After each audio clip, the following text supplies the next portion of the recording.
ಮಹಾಶಿವರಾತ್ರಿ ಹಬ್ಬದಂದು ಎಂದಿನಂತೆ ಬೆಳಗಿನ ಜಾವ 6:30ಕ್ಕೆ ಅಭಿಷೇಕ ಕಾರ್ಯಕ್ರಮ ಇರ್ತದೆ. ಜಾವದ ಪೂಜೆ ಅಂತ 4 ಜಾವದ ಪೂಜೆ ಮಾಡ್ತೀವಿ.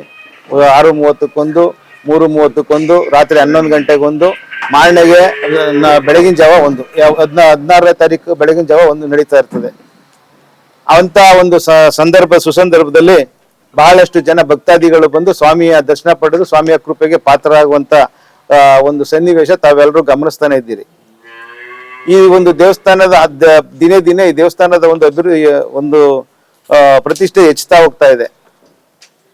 ಆ ಭಕ್ತಾದಿಗಳು ಕೂಡ ವರ್ಷಕ್ಕೆ ಜಾಸ್ತಿ ಆಗ್ತಾ ಹೋಗ್ತಾ ಇದ್ದಾರೆ.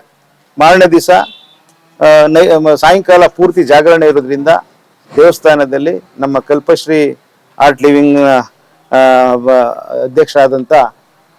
ಅಧ್ಯಕ್ಷರಾದಂಥ ನಮ್ಮ ಸುಜೇಂದ್ರ ಬಾಬು ಅವರು ಅವತ್ತಿನ ವೇದಿಕೆ ಕಾರ್ಯಕ್ರಮ ಸಂಪೂರ್ಣವಾಗಿ ಅವರೇ ವಹಿಸ್ಕೊಂಡು ನಡೆಸ್ಕೊಡ್ತಾರೆ. ಬಹಳ ಯಶಸ್ವಿಯಾಗಿ ಆ ಕಾರ್ಯಕ್ರಮ ಚನ್ನಪಟ್ಟಣದಲ್ಲಿ ತುಂಬಾ ಯಶಸ್ವಿ ಕಾಣ್ತಾ ಇದೆ.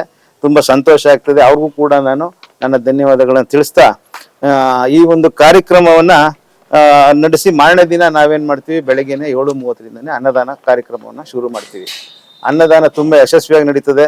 ಸುಮಾರು 15 ಮೊದಲೇ ಕಡಿಮೆ ಇದ್ದಂತ ಜನ ಇವತ್ತು 15ರಿಂದ 20,000 ಜನ ಪ್ರಸಾದವನ್ನ ಸ್ವೀಕರಿಸುವಂತ ಯೋಜನೆ ಆಗ್ತಾ ಇದೆ.